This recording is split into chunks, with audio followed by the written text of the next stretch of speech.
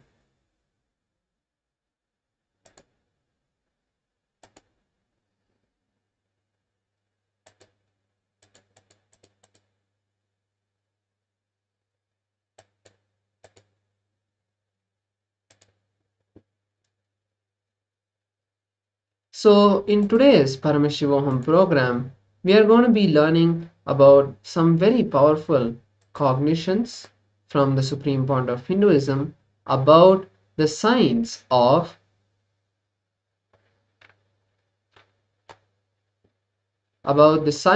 manifesting our reality.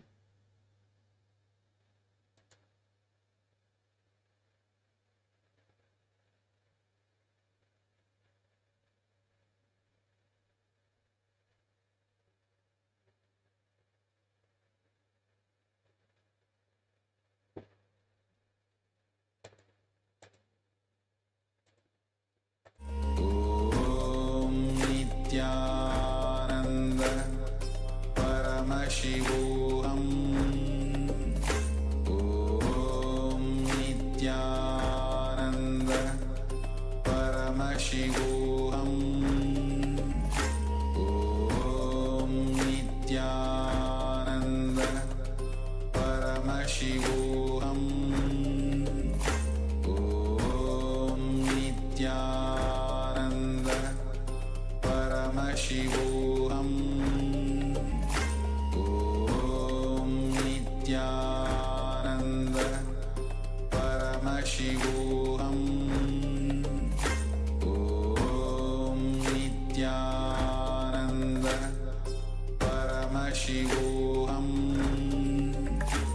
ॐ नित्यानन्द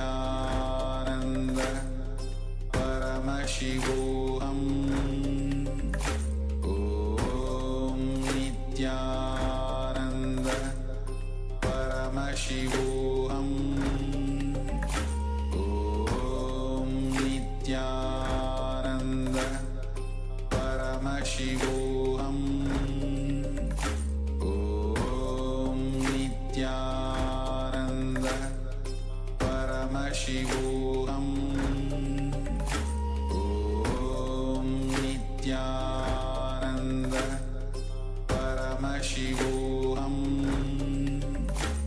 ॐ नित्यानन्द परमशिवोऽहम् ॐ नित्यानन्द परमशिवोऽहम् ॐ नित्यानन्द परमशिवोऽहम् ॐ नित्यानन्द परमशिवोऽहम् ॐ नित्यानन्द परमशिवोऽहम् ॐ नित्यानन्द परमशिवोऽहम् ॐ नित्यानन्द परमशिवोऽहम् ॐ नित्या Yes, sorry for the technical glitch. Let us continue with today's session. So today we are going to be learning about the powerful cognitions of manifesting our reality in the science of wealth. So most of us have incompletions with wealth. That is why we feel we are not able to manifest anything that we want. So how do we manifest wealth in our life? What is wealth? And how do we become a wealth magnet? How do we attract abundance in our life? All of these questions have been beautifully answered by Swamiji in this session. So let us now take a few moments to be in the space of listening And any of the powerful cognitions that you receive during this session, feel free to share that in the Paramashivoham chat, in the Zoom chat, and as well you can ask any questions that you have related to the session. So with this, let us enter into the session with the understanding of how our powerful cognitions is what decides how we manifest our life. So there have been a statistics that was conducted by the Ohio University, a very reputable university in the US, which did a research and saw that how the religion shapes the wealth that we manifest. So a survey study done by the Ohio University psychology department, it did a research on the how religion is an essential factor in wealth accumulation, which has not received much attention. The study suggests that religious beliefs in children and in their family translate into educational attainments, adult occupation, financial latency, and social connection. Other factors that influence adult wealth ownership is one of the most important thing the study says.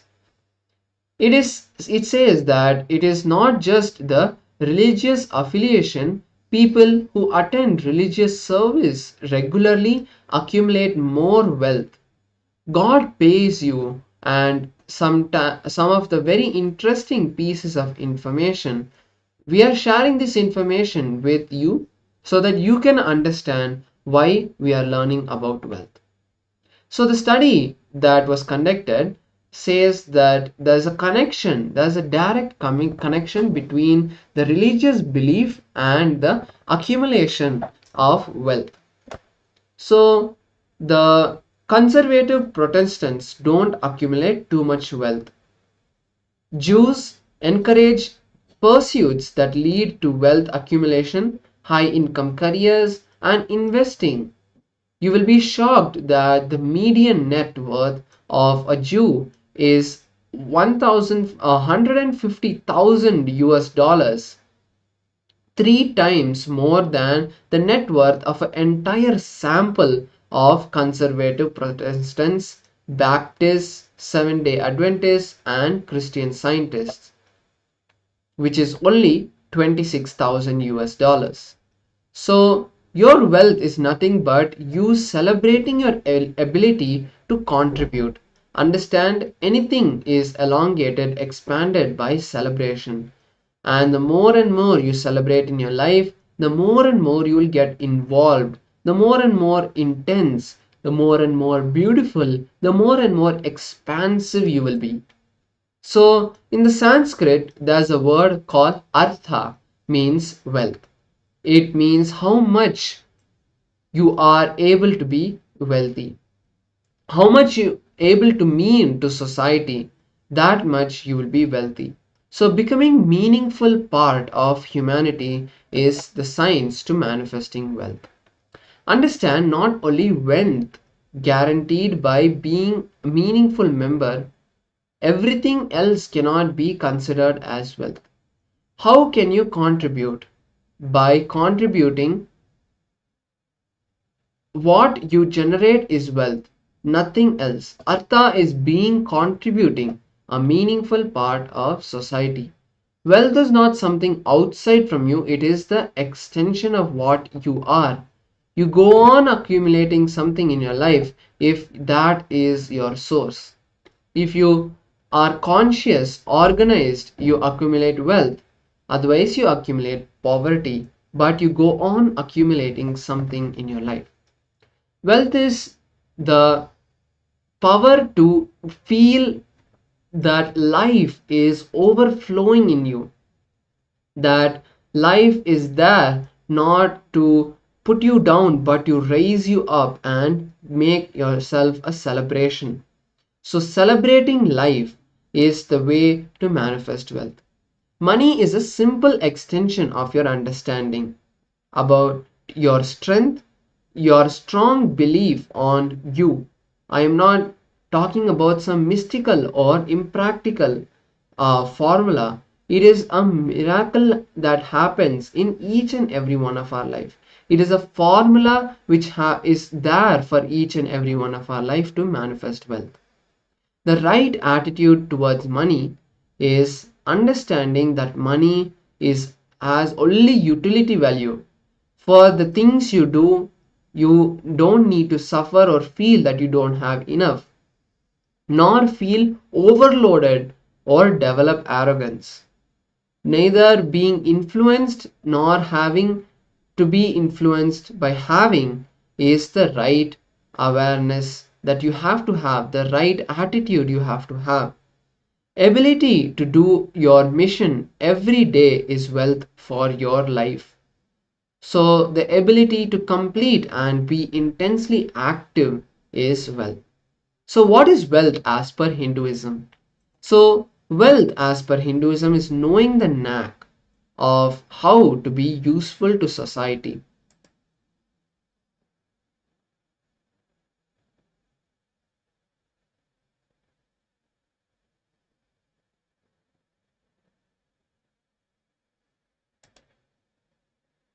So wealth as per Hinduism is knowing the knack of how to be useful to society. If you think money is too big, just by making it, you'll become tired. That is the biggest poverty. So let us now watch a beautiful video where Swamiji shares the powerful cognitions of how to manifest wealth in our life. I request all the participants to be in the space of listening now as we listen to Swamiji share these powerful cognitions.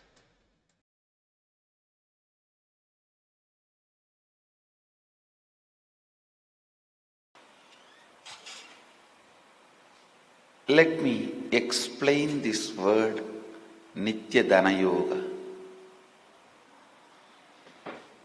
Dana,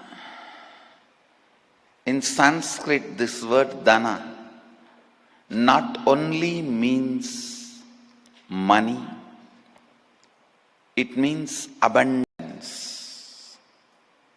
Money means to Dana, money itself may not be Dana. Money means for abundance, money itself may not be abundance. Understand?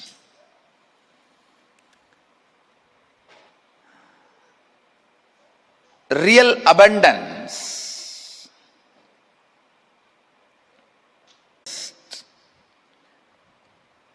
go on manifesting the life as you want. Go on manifesting the life as you want.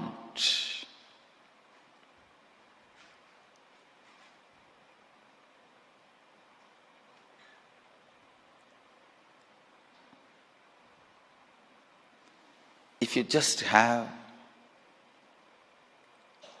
billions or trillions or multiple zeros getting added in your bank account, but do not have energy or the health to live your life,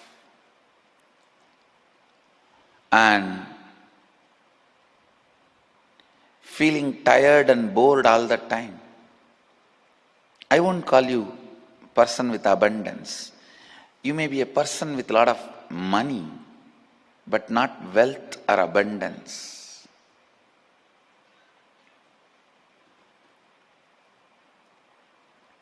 Abundance is the space from which you go on manifesting. What do you want? Intelligence, health, energy. Whatever you want, you go on manifesting.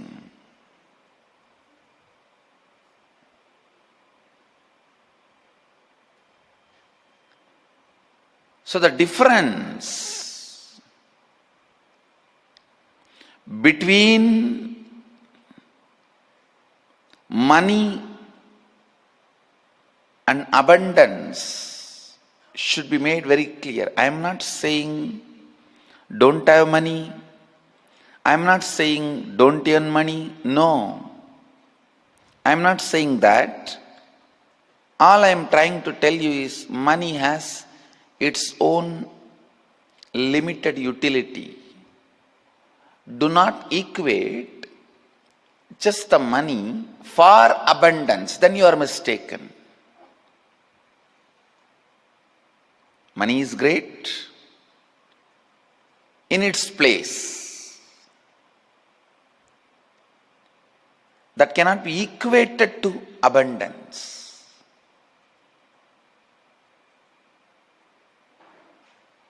So understand, abundance is a space of Kalpataru which every one of us carry inside. Ability to manifest whatever you want, whatever you feel,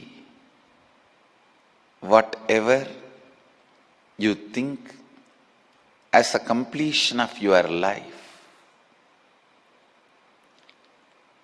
Understand,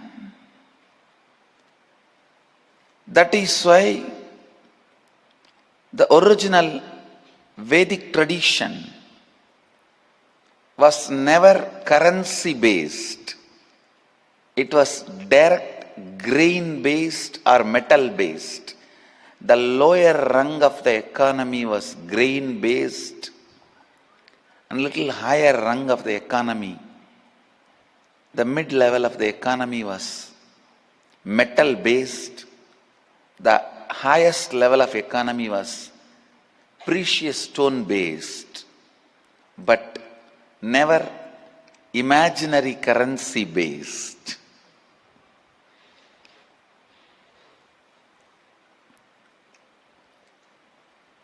Understand,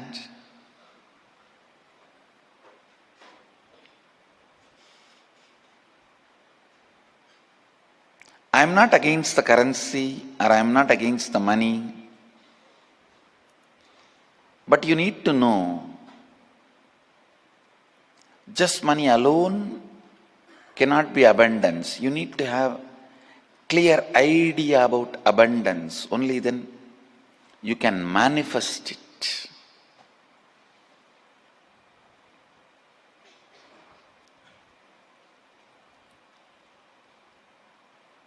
If you are clear about what you want, 90% of your problem is solved. If you are clear about what you want, you have reached it 90%. 90% of the journey is done.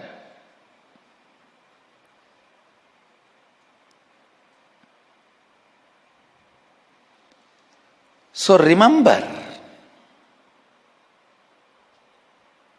money as utility value, nothing more.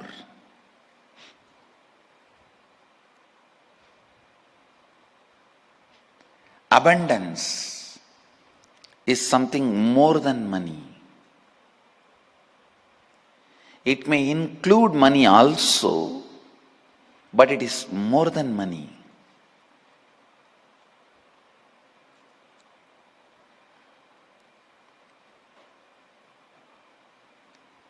If I have to precisely define abundance, having an inner space where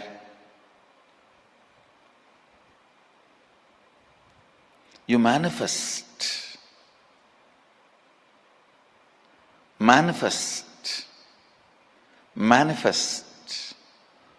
go on manifesting. What do you want? Whatever you want, and experiencing completion with manifestation. and whatever is manifested.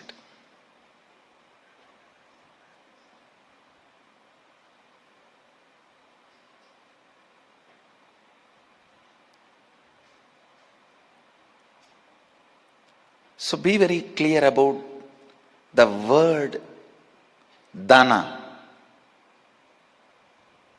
Dana means not just wealth, but abundance. Nitya Dana Yoga means today and tomorrow I am going to share the science experientially, uniting you with abundance. Yoga means uniting. Nitya Dana Yoga means uniting all of us into abundance eternally. So you become complete with abundance. Abundance becomes your completion. Understand, whatever you sought, you are having. Whatever you are seeking now, you will be having in the future. Whatever you sought earlier, you are having now. Whatever you are seeking now, you will be having in future. This is a law of life. If you don't have abundance, don't blame anybody.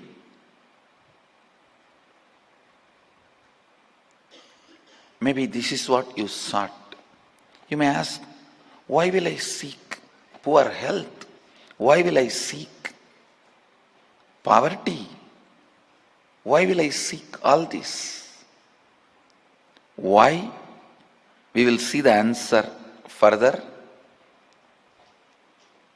And how to get rid of this mind or pattern which is seeking wrong things. We will see that too. Understand,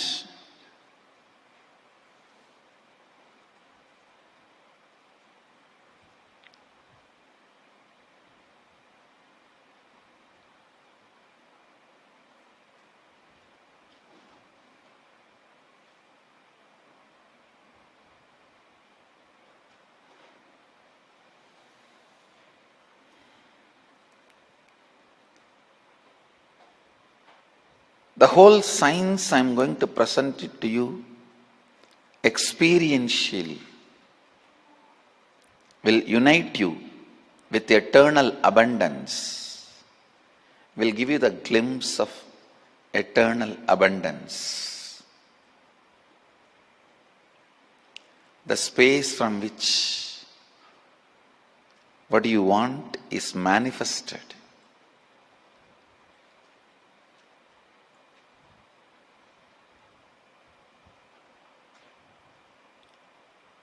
I'll introduce this science to all of you.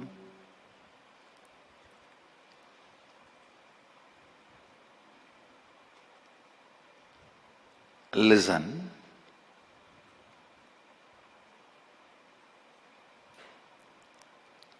The patterns, thought currents, mental patterns, internal thought currents you carry related to your actions are stored in your muscle memory.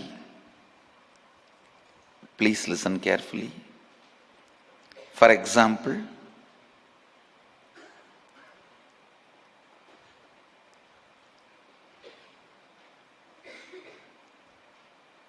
if you work for 6 hours, you will become tired. If you carry that internal thought current, by 6th hour you will be tired.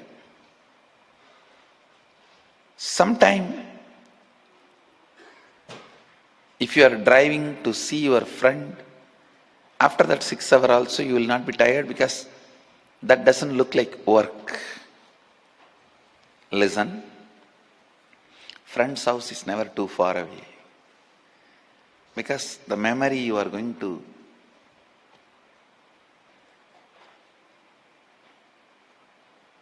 memory of what you are going to enjoy, experience.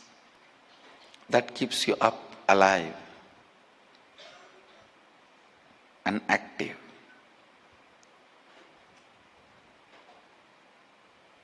Whatever actions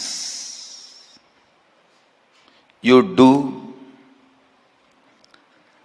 thought currents,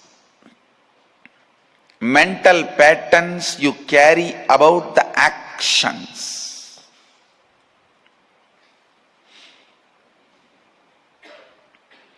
get stored in your muscle memory.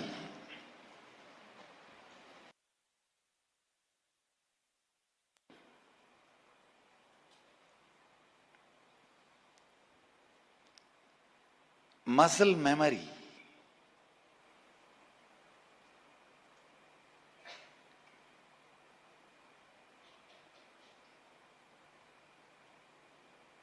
This is the first word you need to understand.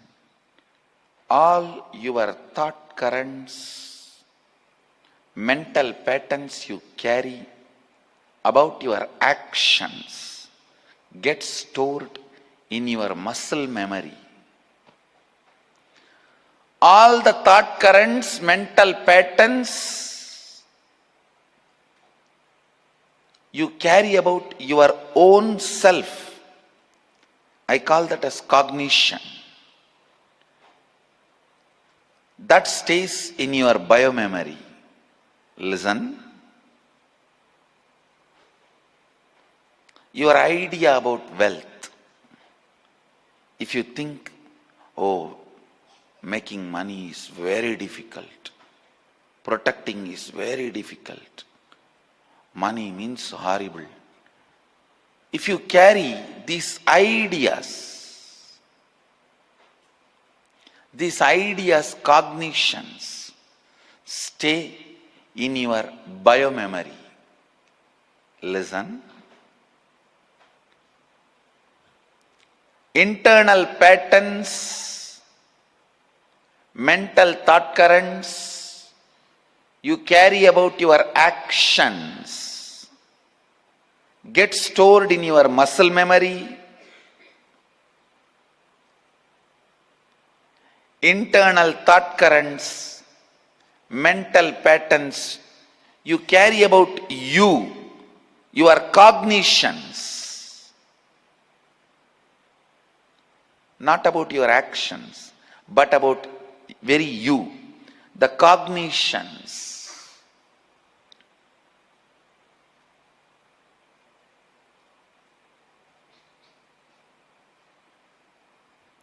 Those very cognitions are recorded in your biomemory.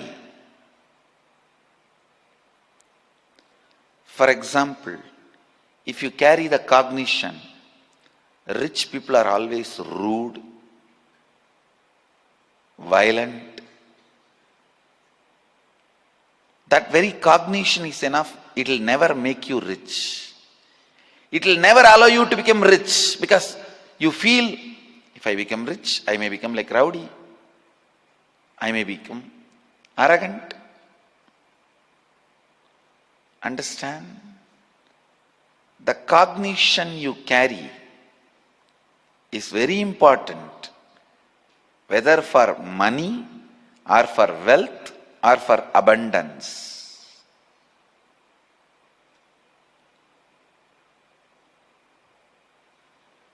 The cognitions you carry are very important.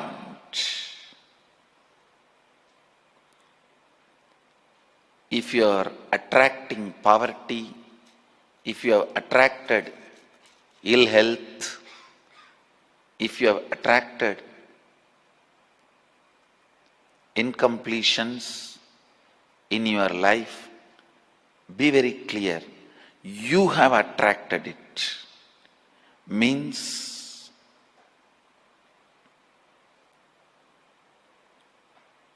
be informed.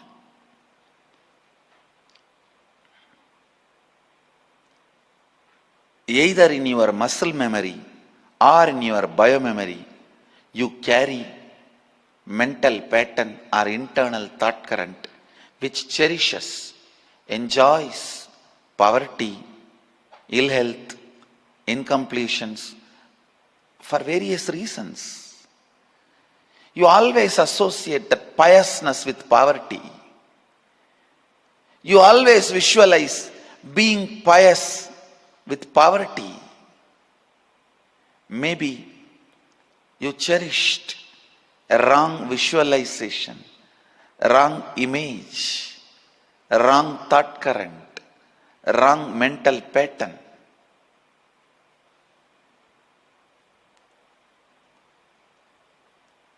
In your muscle memory or biomemory,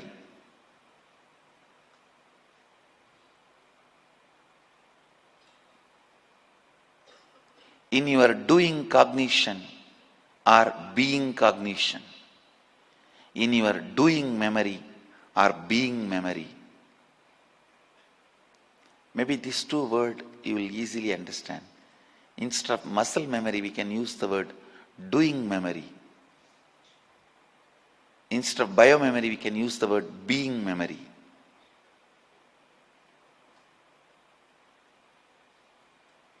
Doing memory, being memories.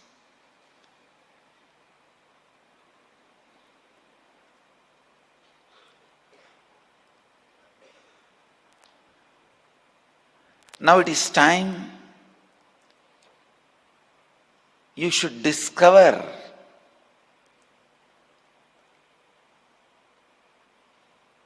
the wrong mental patterns, internal thought currents you cherished, enjoyed, entertained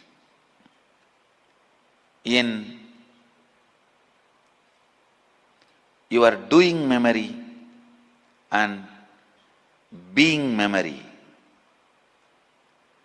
Once you discover, cleaning them up, purifying you, completing you is my responsibility. I'll awaken your bioenergy, God particle in you, where you and me are one and the same. I'll awaken that God particle in you, the bioenergy in you, where you and me are one and the same. And when that God particle, that Kundalini Shakti, bioenergy in you is awakened, when that gets flooded into your doing memory and being memory, it becomes pure. Purifying your doing memory and being memory by awakening your Kundalini Shakti is my responsibility. You just need to look in and tell me what all you want to correct. How you want the new you to be. Order, it will be delivered.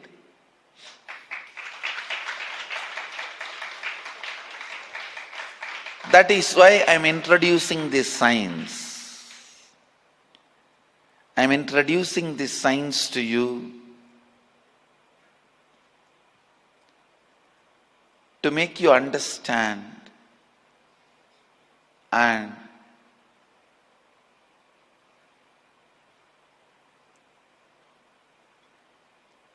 design your order.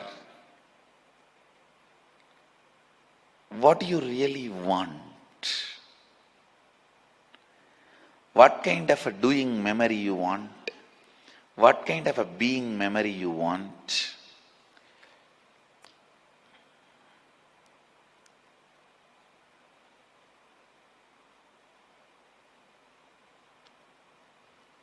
So I'll give you the essence of this first session. Please listen. First thing you need to know, money is not equal to wealth or abundance. Money is only a method for certain wealth Abundance means having an inner space where you can manifest whatever you want and be in the space of completion with what you manifested.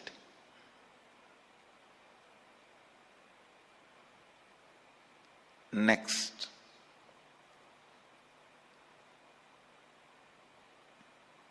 Vedic concept of wealth is never imaginary currency. It's a real, direct, grain, precious metal, precious stone based.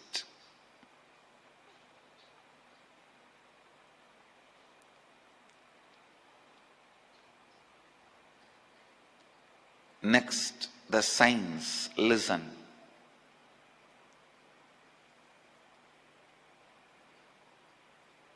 Whatever you were seeking earlier, you are having now. Whatever you are seeking now, you will be having it in future, near future. So if you say, I have ill health, I have poverty, why did I seek this? Maybe you are carrying certain internal thought currents or mental patterns in your doing memory, muscle memory, and being memory, biomemory, which attracts poverty, attracts ill health, attracts incompletions. Why you are carrying those patterns? Various reasons. Now we will have to dig out and find out. After that, why? How can we get rid of it? How can we get out of it?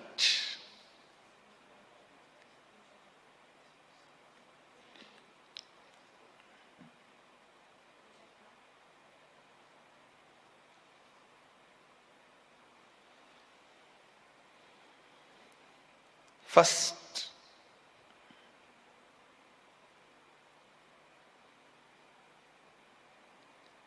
let us dig out the patterns, thought currents you carry in your doing memory, means muscle memory, and being memory, biomemory, about money, about wealth, about abundance. Unfortunately, most of us carry only about ideas about money. We don't have any idea about wealth or abundance. We always think all three are one and the same, which is not. Which is not.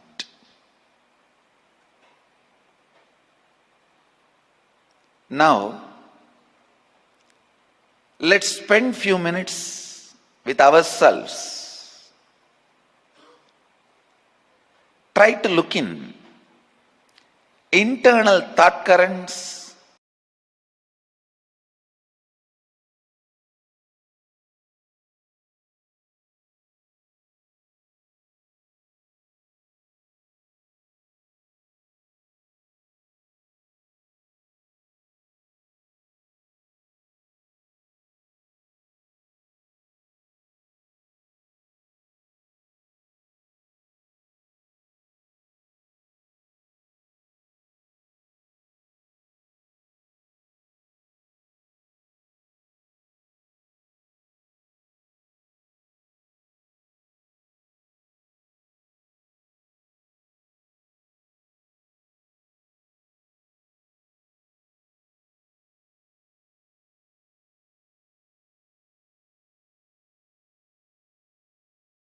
Yes, so that was a beautiful satsang where Swamiji shared about the powerful cognition related to the power of what is the true wealth.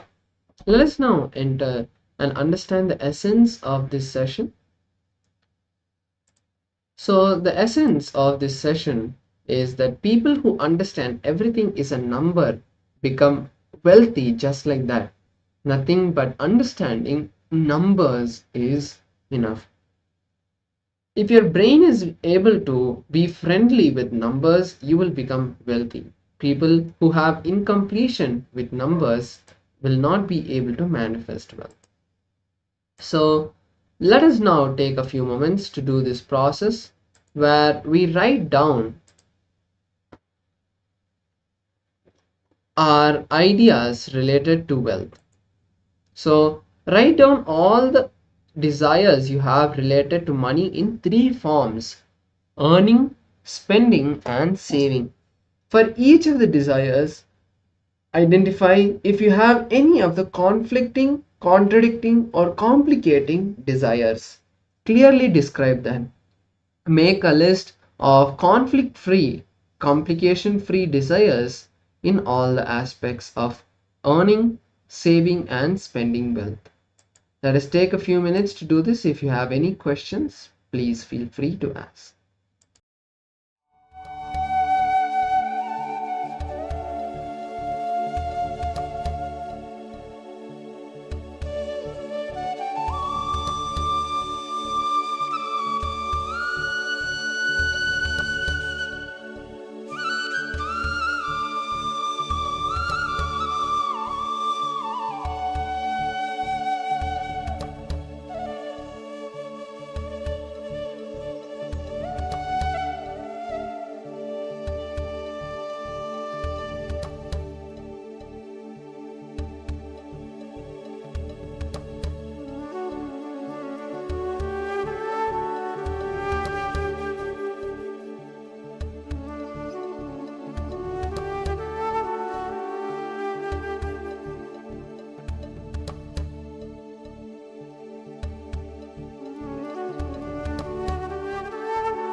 Yes. Now you can all relax.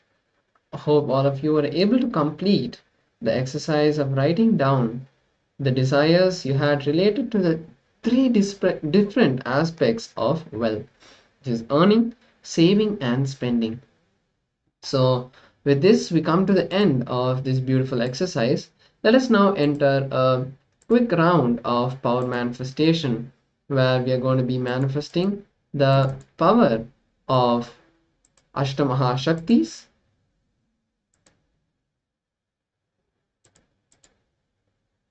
So the power of Ashtamaha Shakti is the ability to manifest the change in your external world with the power of Paramashiva. So today we are going to be manifesting the first round of the power, which is being able to increase the size of an object, Mahima. So Ashtamaha Shakti is basically 8 different powers that have been clubbed together, which is Anima, making things light, Mahima, which is increasing the size, Anima, which is making things smaller, Mahima, which is making things bigger, Lahima, which is making things light, and Garima, which is making things heavy. The next 4 advance of the 8 powers are Ishitvam, Vashitvam, Prapti, and Prakamya.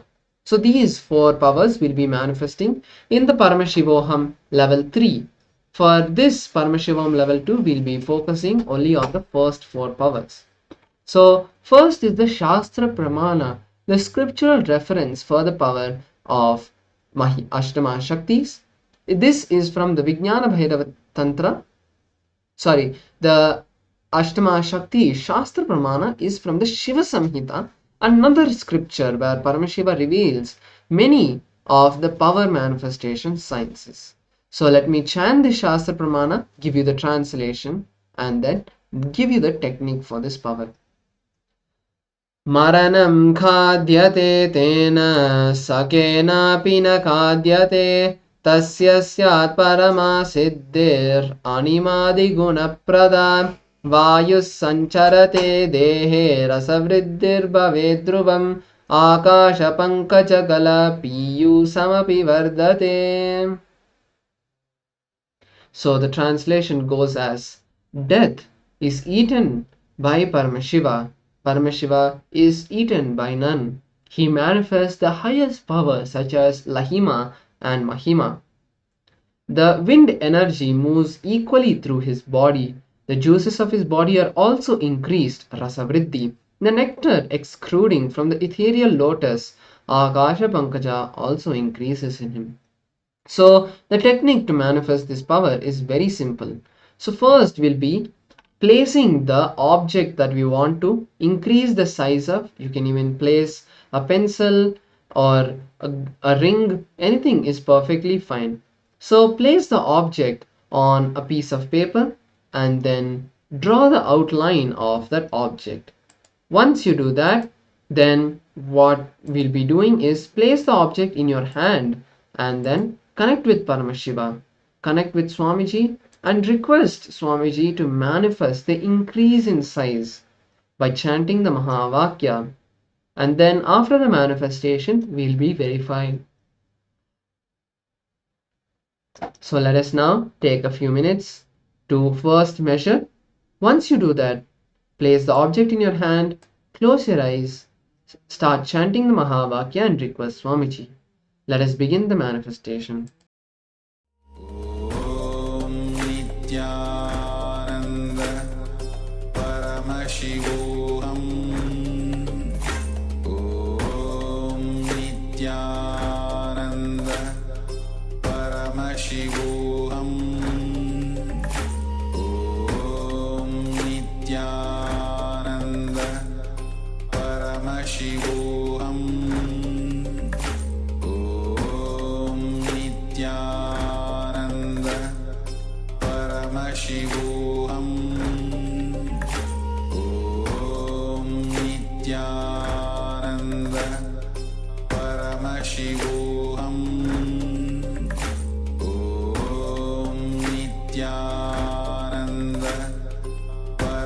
Paramashivoham Om Nityananda Paramashivoham Om Nityananda Paramashivoham Om Nityananda Paramashivoham Om Nityananda Paramashivoham Om Nityananda Paramashivoham Om Nityananda Paramashivoham Om Nityananda Paramashivoham Om Nityananda Paramashivoham Om Nityananda Paramashivoham Om Nityananda Paramashivoham Om Nityananda Paramashivoham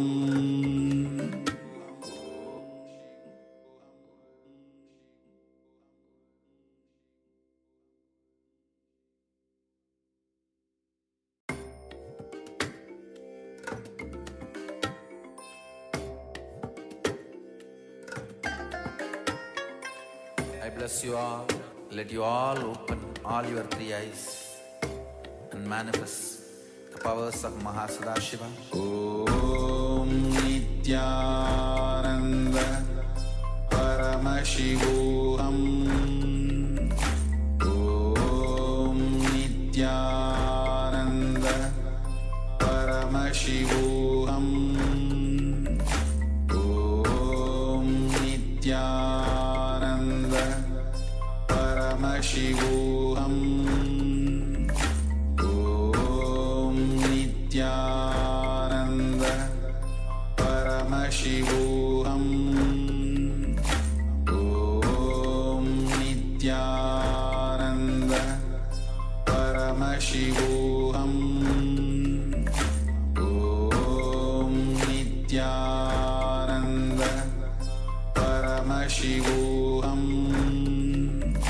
Om Nityananda Paramashivoham Om Nityananda Paramashivoham Om Nityananda Paramashivoham Om Nityananda Paramashivoham Om Nityananda Paramashivoham Om Nityananda Paramashivoham Om Nityananda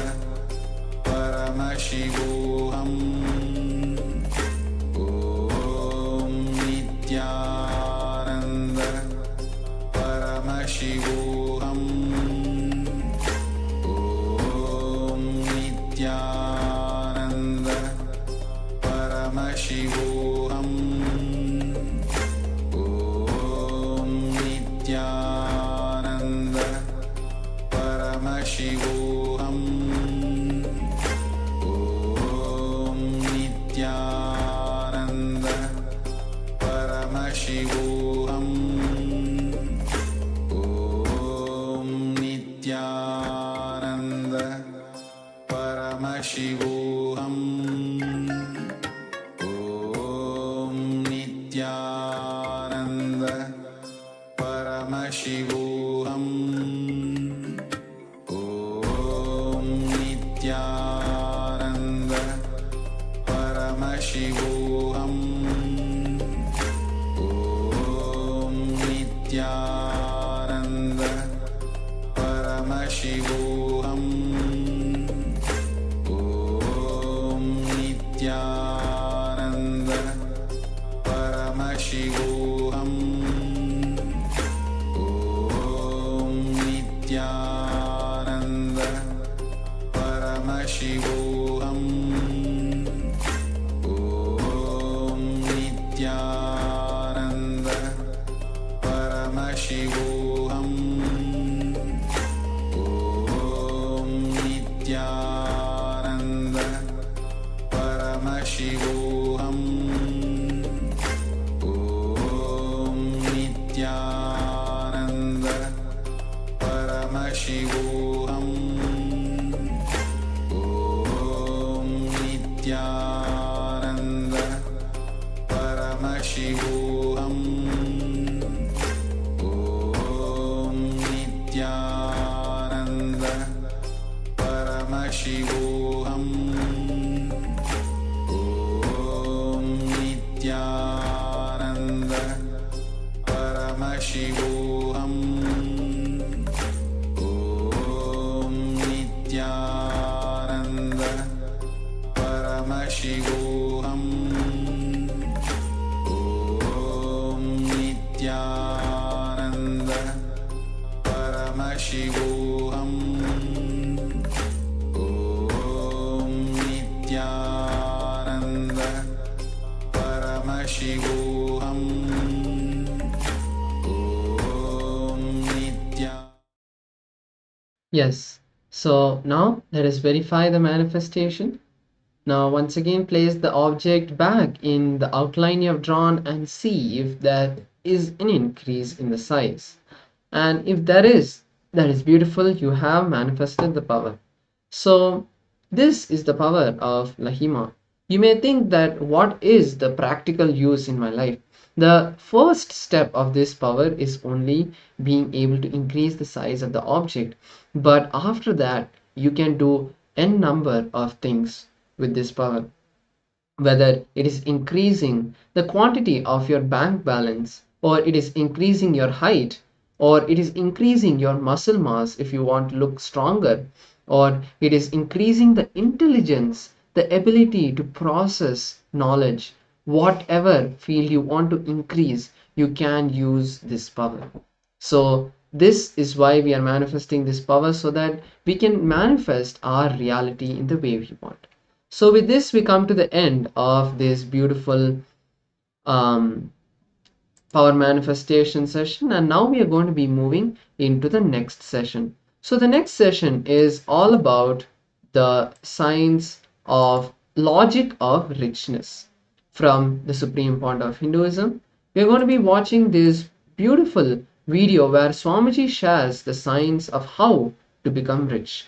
So I request all the participants to be in the space of listening now as we all listen to this beautiful satsang from Swamiji.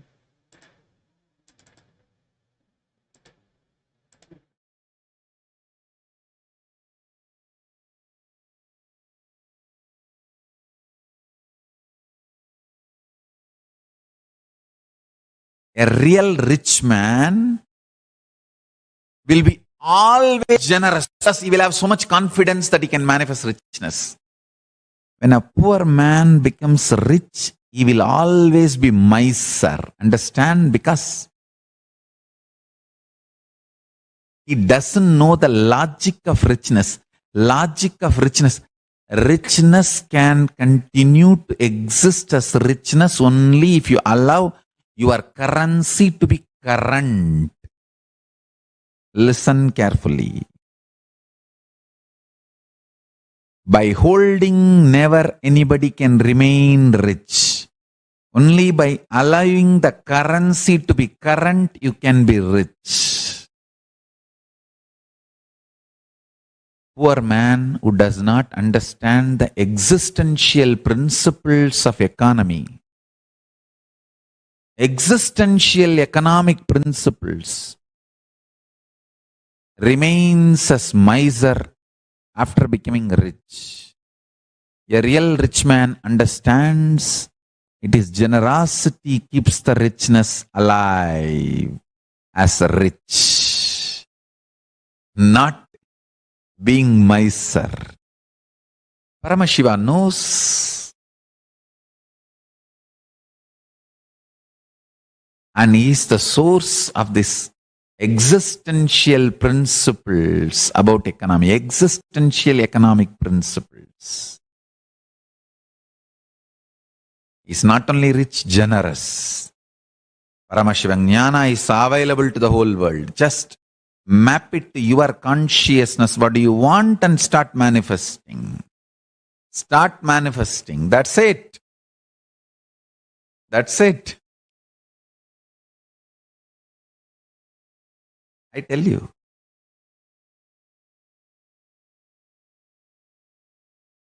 Miser man can never live or maintain his richness.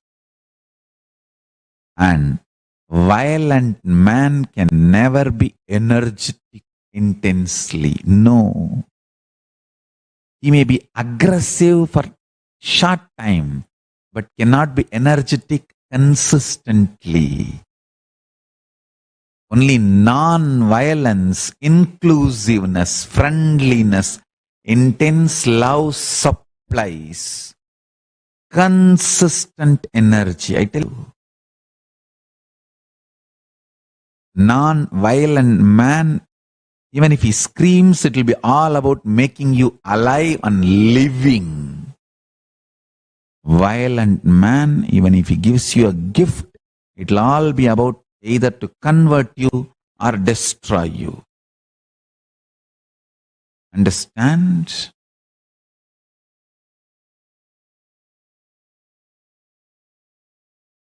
Non-violence may sometimes make you aggressive, but will never supply constant energy. Listen carefully. Violence, understand the statement properly. Violence may supply aggression little bit, may make you aggressive little bit, but never supply the constant energy. Only non-violence, ahimsa, love, inclusiveness can supply intense energy consistently to you. Stop being a cheap, poor backgrounded rich man. See, when a poor person becomes a rich person, he lives the fantasy of poor person's rich person. He takes revenge on the society by dumping himself. See, whatever was denied to him when he was poor, he thinks when he becomes rich, he should grab all that. That is rich life. No. See, when you are poor,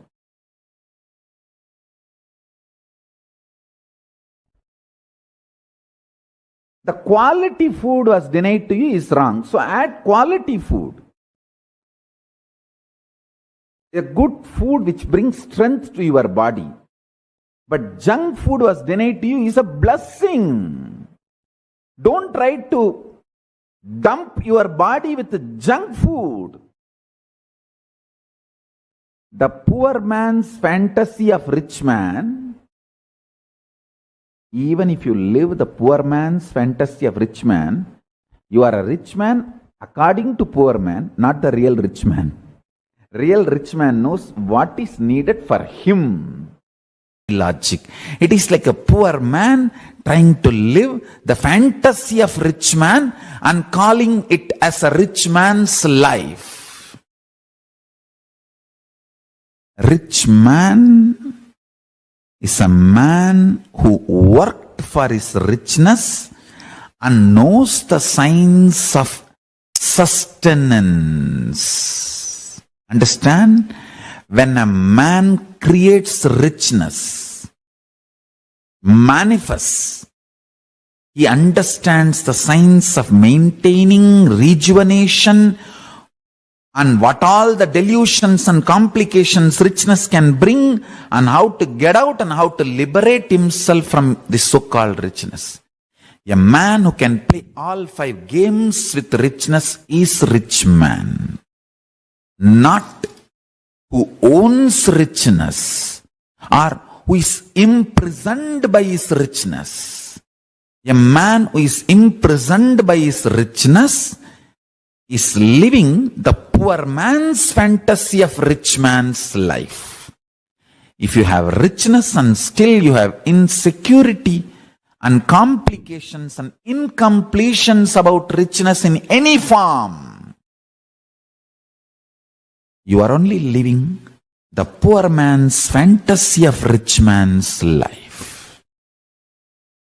If richness is giving you complete completion and liberation, you know the creation principles of richness and sustenance, principles of richness and rejuvenation, principles of richness and pulling out of delusion from any of the incompletions related to richness and liberating yourself from richness.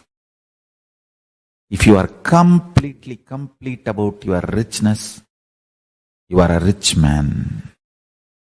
Listen carefully.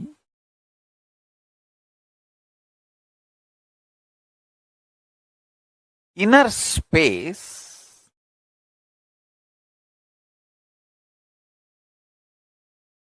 the individual's inner space is the Hiranyagarbha.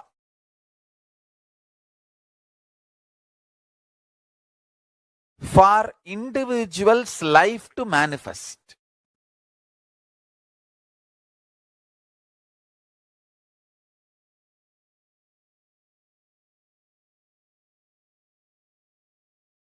The individual's inner space is the Hiranyagarbha.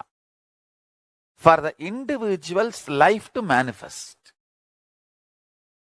Hiranyagarbha means the golden womb from which the universe manifests. Same way our inner space is the golden womb, Hiranyagarbha, for us to manifest our lives.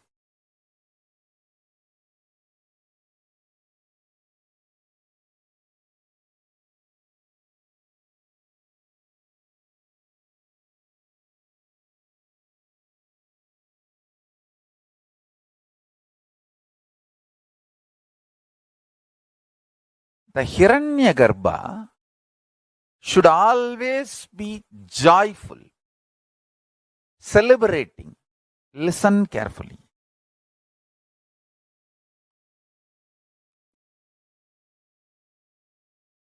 Poor are those who get affected by the words of others. Stupid fellows. You will ever be poor as long as you are affected by others' words. Money is only one aspect of richness. Money is economical aspect of richness, not the life aspect of richness. Life aspect of richness is what you experience and enjoy in your Hiranyagarbha. Listen. What you enjoy as you in your Hiranyagarbha, life in your Hiranyagarbha, that is richness. My richness is my inner space which goes on surrendering itself in oneness with Paramashiva and downloads the Paramashiva Jnana and Paramashiva Vijnana and manifests it.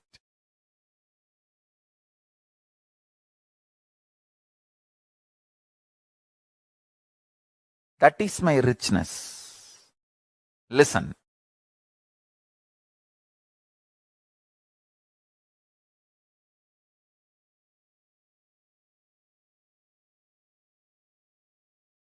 Listen.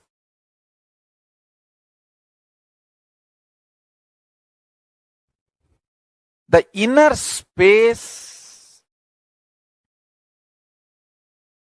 will be rich if you stop getting disturbed by the words, rich being is a person who gets inspired only by the truth. Highest truth does not get shaken by any rumors, scandals, words, actions and reactions of that words.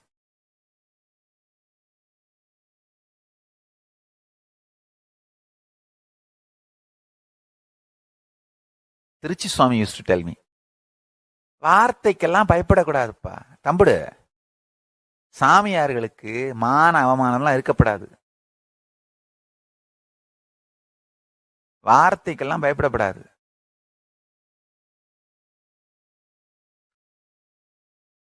Understand?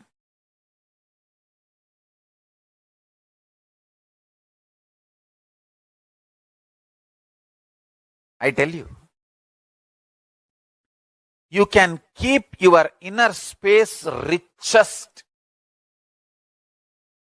as long as you don't allow the words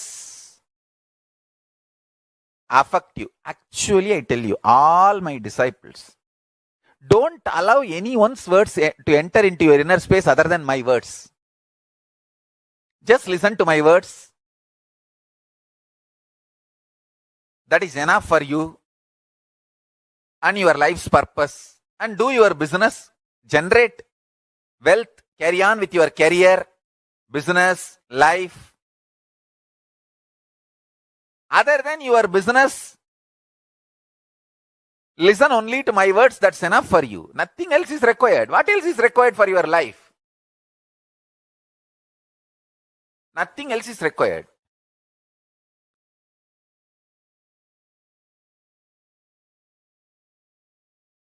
Do your business and come back to satsang. Enjoy satsang. Have spiritual strength. Go and do more business, more energy, more alive, more success. Come back for satsang. Again, go with more energy.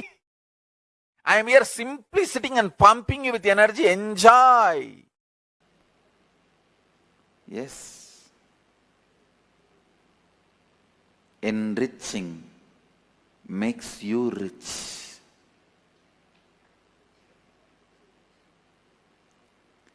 Enriching makes you live richly. Do enriching. You will understand how rich your life can become. Your life can become rich intellectually, emotionally, economically, in your health. Please listen. Richness is always not dependent on few rupees.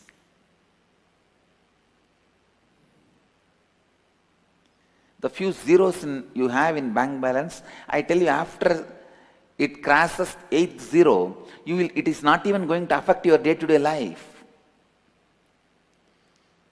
If the zeros in your bank balance is crossed 8, after 8 zeros, any zero you add, is your day-to-day life is going to change? No. Because you can't buy anything more with money after you crossed 8. How many of you are getting it?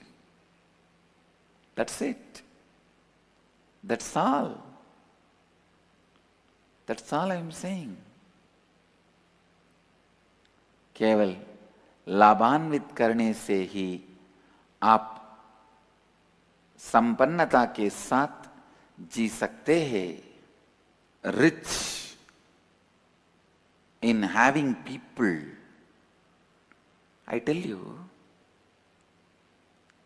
having people around you and people feeling they want you and you feeling you contributed to their life is the ultimate richness. People wanting you and you feeling you contributed to their life will be the ultimate richness. I will establish a new community, new order in the world who understand the real value of richness. Creation is all about high enthusiasm. Understand? The whole thing, the creation of the wealth, I am boiling it down to one word.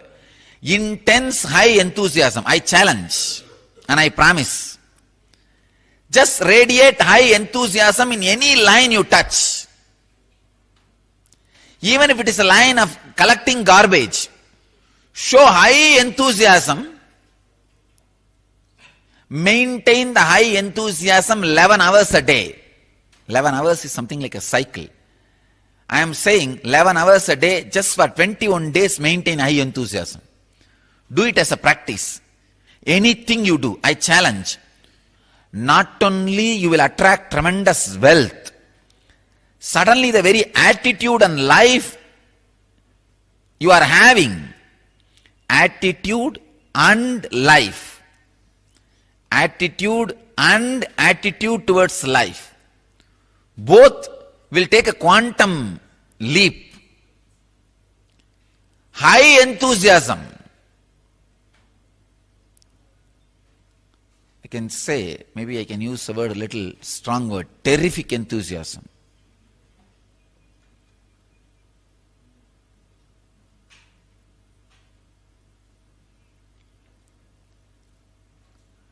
High enthusiasm is wealth. Anything you do, radiate high enthusiasm, that will become sacred. That will become sacred. I can say, if you have the high enthusiasm, you have received a prasadam from Guru. The real prasadam is not the food Guru ate or the water washed his feet. These are all outer prasadam. The real prasadam is the high intense enthusiasm. Enthusiasm in anything you do. Filling your being is the right job of the master, then fulfilling your desires. Fulfilling your desires are too small, then filling your being. A real master fills your being. Creation is all about high enthusiasm. Enthusiasm can never be brought by any reason. Understand? Enthusiasm is just internal quality, like you are breathing, like how you are alive, like living. Enthusiasm is high quality. It is your very quality. It can never be altered, arranged, reorganized by any reason. It is just joy overflowing through your intelligence. I can tell you, use anything to create enthusiasm in you. Enthusiasm and addictions are completely opposite to each other. Things which addict you can never give enthusiasm. Things which give enthusiasm to you can never addict you. This is the truth. Don't think you can create enthusiasm through alcohol, through drugs. No. It doesn't happen. Maybe demonic excitement can happen by alcohol and drugs. Demonic excitement is not enthusiasm. In demonic excitement, you are not creative. You are violent. You just jump around like bhutas. They do not know what they are doing. They destroy. They never create. But in enthusiasm, you are not demonic or excited. You are only Enthusiastic. Enthusiasm is creation, creativity. I can tell you, whenever you are filled with enthusiasm, those few moments you are experiencing God intensely in your inner space. When you are having a big change in your life, but suddenly you have a guts and energy to face the situation, be clear, you received the prasadam.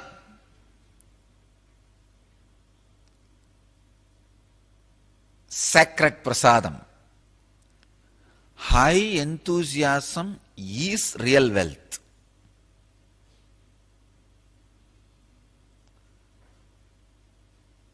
I tell you, all other things, even if you call it as wealth or have it as wealth,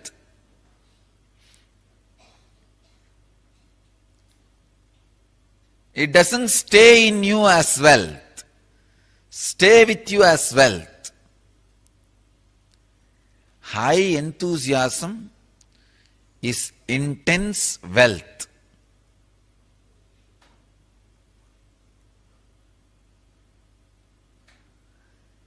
Creation, sustenance, and ability to handle when natural destruction happens.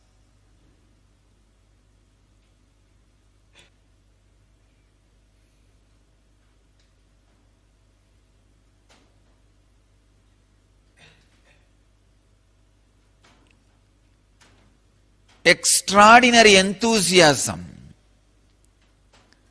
which forms the base for creating wealth. That extraordinary reasonless enthusiasm is awakened only by inner practices. Who is wealthy? Who is rich? I am defining. Please listen. Who can eat when he is hungry? Who can drink when he is thirsty? Who can sleep when he is tired? Who is alive and active when he wakes up? Please understand. Who can eat when he is hungry? Not the fellow who has to eat whenever friends gather, family gathers, or whenever you need to eat for the courtesy's sake, you need to drink for the courtesy's sake. No. I won't call him rich. Who can eat when he is hungry, drink when he is thirsty, sleep when he is tired, be active when he is fresh. Who has straightforward, simple, realistic life, living with reality. Neither the ambitions, whims and fancies are required to fuel him, inspire him, excite him, nor the delusory, fear, imaginary, illusory greed can drive him crazy. Understand? Wealthy man is one who is healthy within. Healthy within is wealthy. Who has the right context for life, right context for what he is doing. Anybody who feels he is completed whatever he wants to do, he is complete within himself. He is fulfilled within himself. Feels he is living long. Person who feels incomplete always feels death comes much earlier. Death has come untimely. Please understand, there is no such thing as untimely. Death can never come in untime. He comes in time. He doesn't know something called untime. He always comes in time. When you have the context of being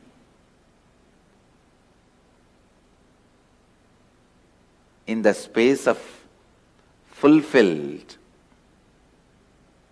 content, complete, you feel life has so much to offer. It's so rich, so vast.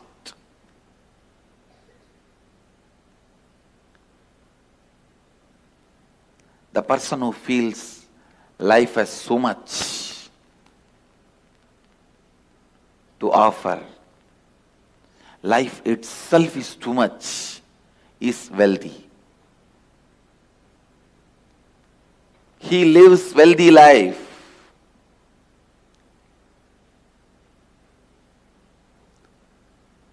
Once you feel complete, you will feel like overflowing with life,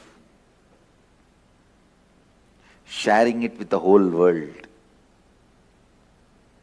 Actually, enriching happens only after thoroughly you feel complete.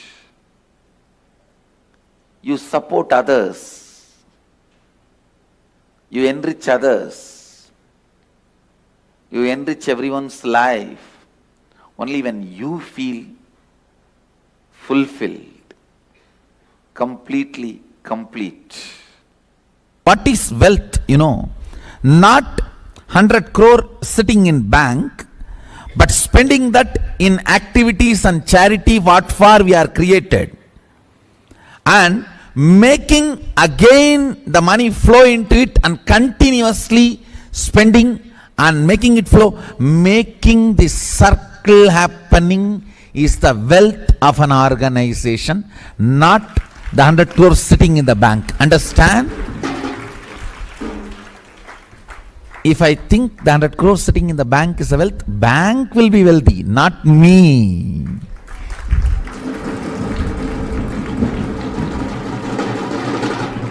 I am not interested in working to make bank wealthy. I am interested in making this Sangha wealthy. What is the wealth of the Sangha? Its ability to generate and spend on its mission, on its goal. Listen carefully. Acid wash your ideas about money with this clarity. Let your idea about money be aligned to your goal, not to your greed. If it is aligned to your greed, whoever has planted greed in you will be rich, not you. If I was carrying the greed for money, who plants the greed for money in our head? Banks and reserve banks ultimately. So I will be putting all the money into them. So who will be rich? They. I will be just working as a slave for them to be rich. That is not economy. That is not intelligence. Wealth means the structure which receives and spends it off, which has a courage and confidence to receive more and spend it off, receive more and spend it off, receive more and spend it off. Making this mission happen, ability to do what we are doing, what we are supposed to do, is the wealth of the Sangha.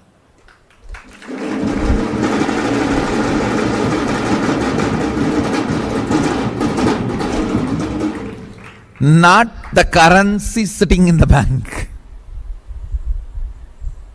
Ability to do your mission every day is wealth of you and your life. Listen very carefully. This is the cosmic principle of economy. What is wealth? Your ability to complete and be intensely active in what you are supposed to do. Not the bank balance sitting. If I think bank balance sitting is my wealth, I will be making the bank wealthy, not me.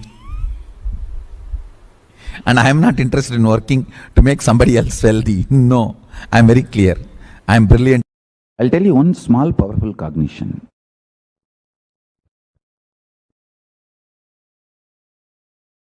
I went to Arunagiri Yogeshwara once with a question,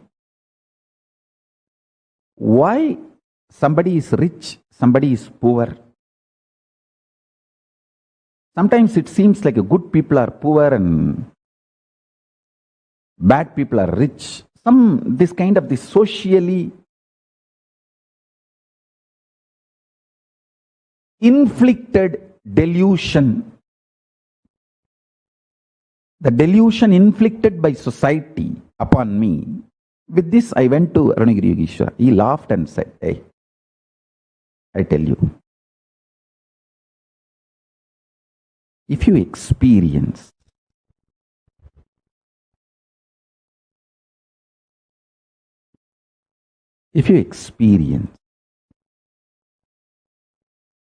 this whole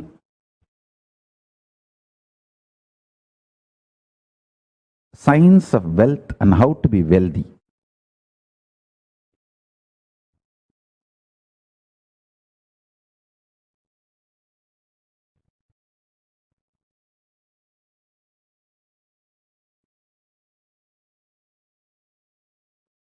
all the society's ideas about wealth, deluded ideas about wealth, everything will disappear in you. I'll give you simple, straight teaching. I said, that's great. Please tell me what should I do. He gave me one word. Don't own anything which is declared as yours by society, anyone, even if they like it, just give it to them. Listen carefully. I lived this, even now live it. I am boldly declaring. Nothing, don't own anything. Is this exactly he said, don't own anything. If society declares something is yours and which is around you, anyone, even if they like that, give it to them. I tell you, this one teaching has kept me wealthy forever, even now. Anything I need to do, I just need to plan. Wealth flows.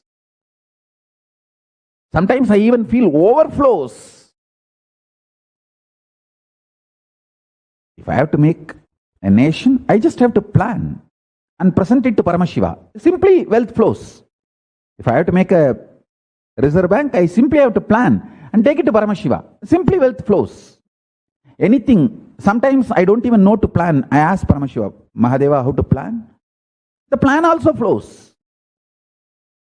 I tell you, just this one teaching, you may think how as a Grihasthas, as householders, we can practice this teaching. Maybe I'll give you more details and clarities. How I internalized and adopted and started living with this pure, powerful cognition, and how this manifested in my life as most beautiful Hindu wealth. Hindu wealth means artha, for moksha. Wealth for your enlightenment, and wealth for helping others' enlightenment. Artha for your moksha, artha for helping others' moksha. That is what I call Hindu wealth. Hindu wealth manifested in my life just by this one teaching.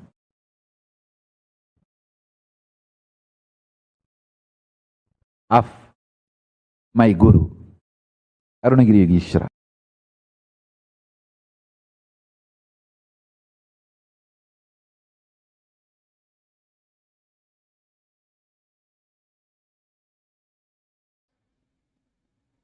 Yes, so that was another beautiful satsang where Swamiji talked about the powerful cognition about what is richness, the signs and the powerful cognitions that you need to hold to experience richness. So let us now enter an exercise to manifest this richness in our life.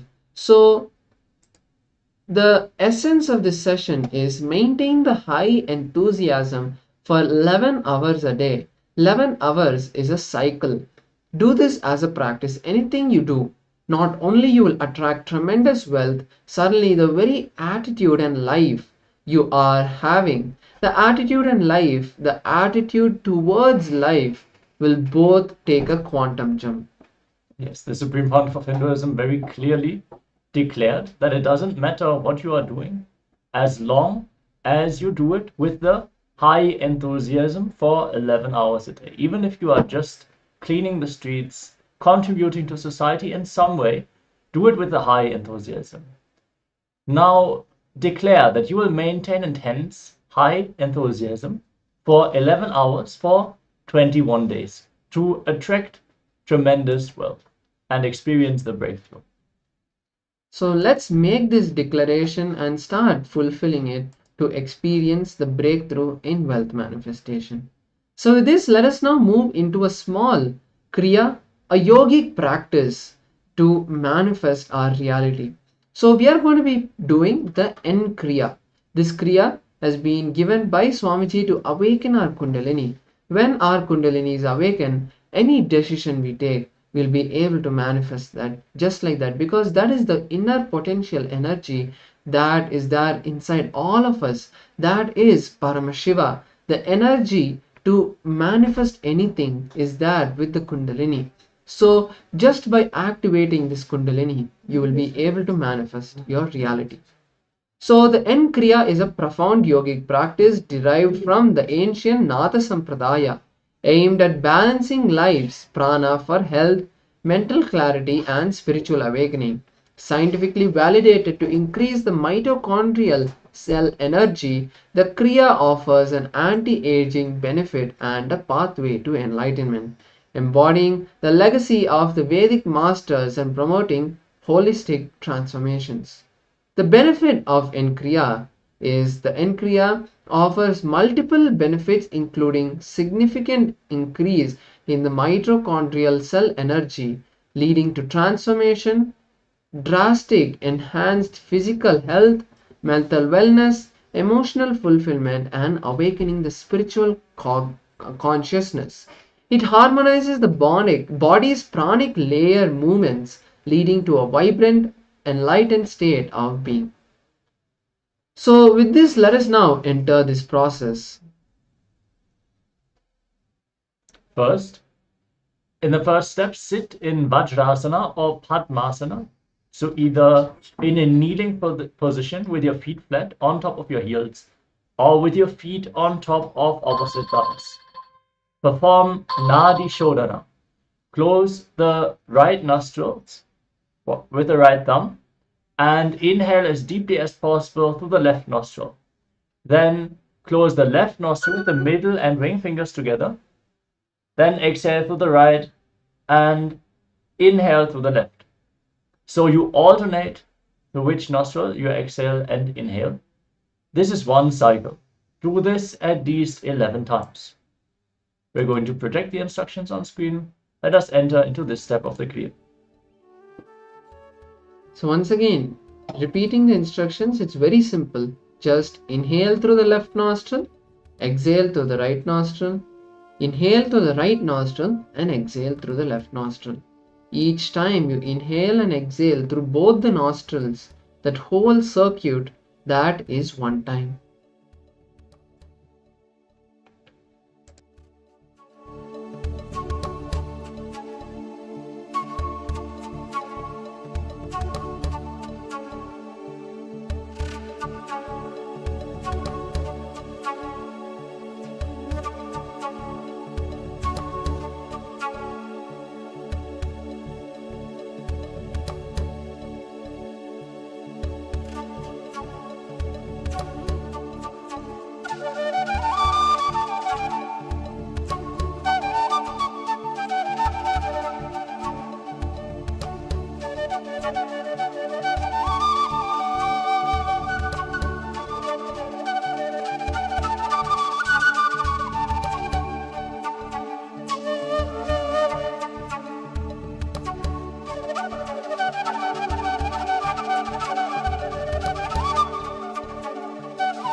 So now we'll move to the next step of this process, which is the Bhastrika Pranayama.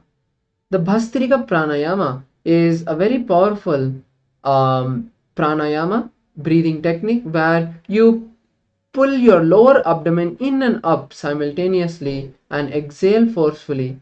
Do not need to shake your entire body, just use your abdomen for fast, forceful exhalations 21 times. Yes, simply continuously exhale without even inhaling. Naturally, air will flow back into your lungs. Just push the air out of your lungs as you contract your stomach and pull it in and out.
Now let us move to the next step of the process, which is the samana kriya. So this is a technique where you'll be holding your breath. So if you have any heart related issues, or you are having pregnancy now, or any other terminal illness which is related to your lungs or heart, we request that you not perform this with too much of stress. Be as light as possible on your body. Now, for Samana Kriya, inhale as slowly as possible, fill your lungs completely, hold your breath as long as possible comfortably, then exhale as slowly as possible, and keep your lungs empty as long as possible. Then again, inhale as deeply as possible. Repeat this whole cycle 21 times.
Now we move on to the next step of this Kriya.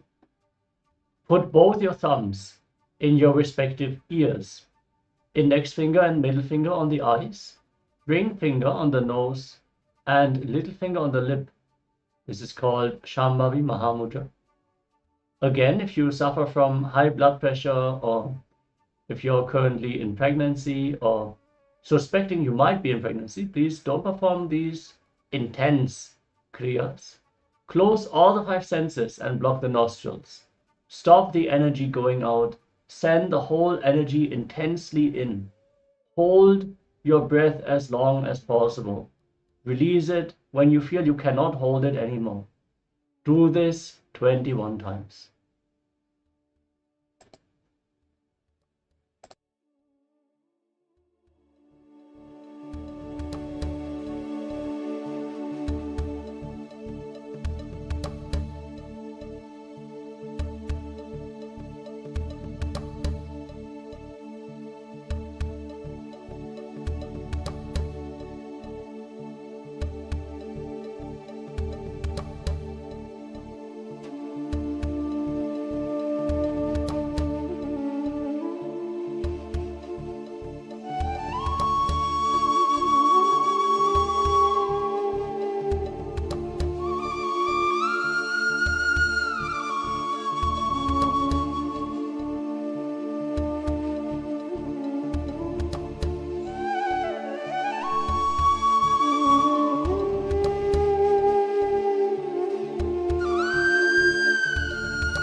Now we'll move on to the next step.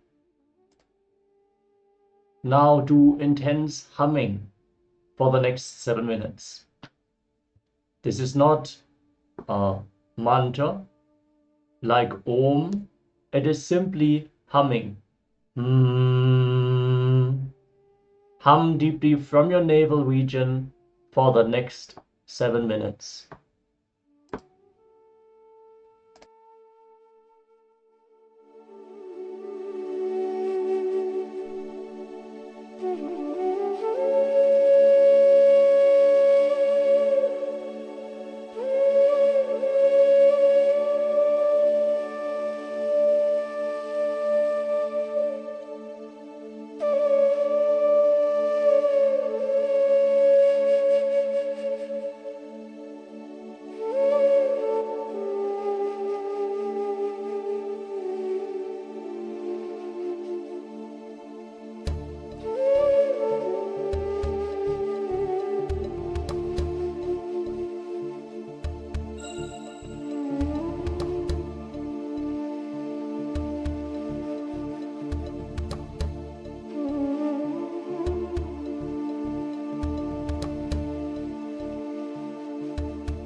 Yes, the next step.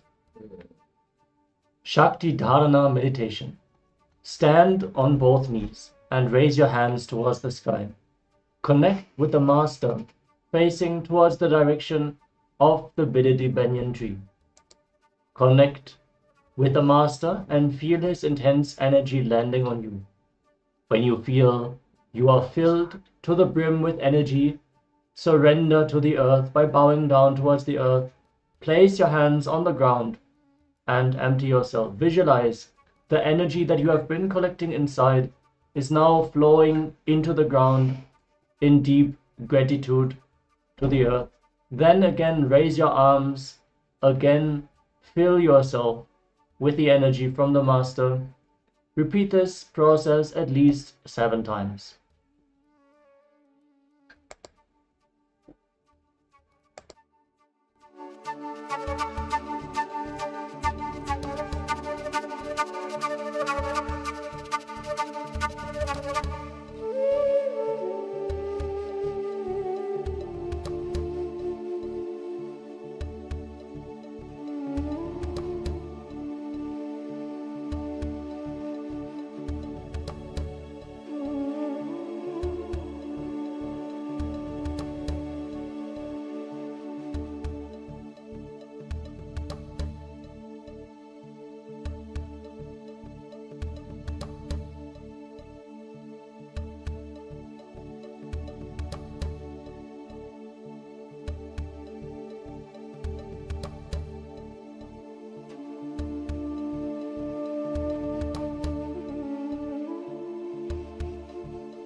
Yes. Now let's move to the final step of this process. Sit relaxed. Connect with the Master, sending healing and compassionate energy, vibrations towards the world and yourself. Bless the world and yourself. Let us now take a few minutes to just sit in the space of unclutching.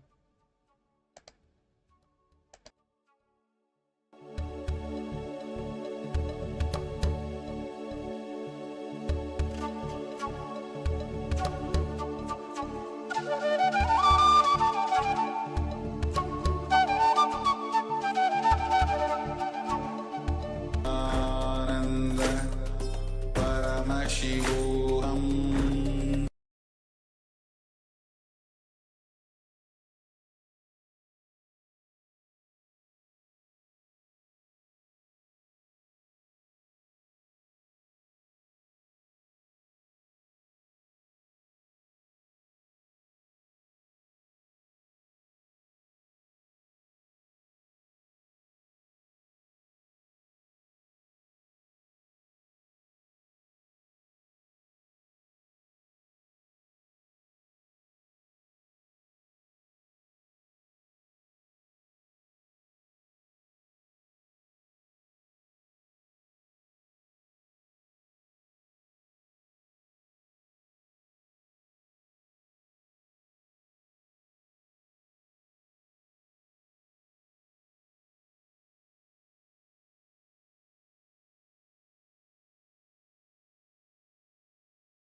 Om Nityananda Paramashivoham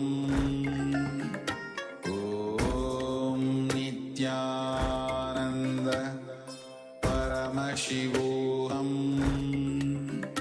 Om Nityananda Paramashivoham Om Nityananda Paramashivoham Om Nityananda Paramashivoham Om Nityananda Paramashivoham Om Nityananda Paramashivoham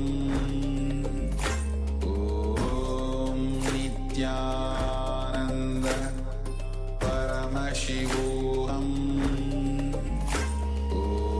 Om Nityananda Paramashivoham Om Nityananda Paramashivoham Om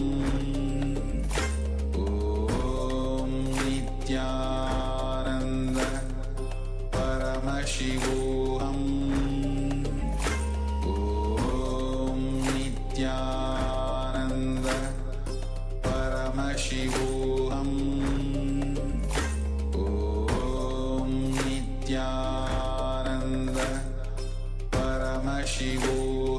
Paramashivoham Om Nityananda Paramashivoham Om Nityananda Paramashivoham Om Nityananda Paramashivoham Om Nityananda Paramashivoham Om Nityananda Paramashivoham Om Nityananda Paramashivoham Om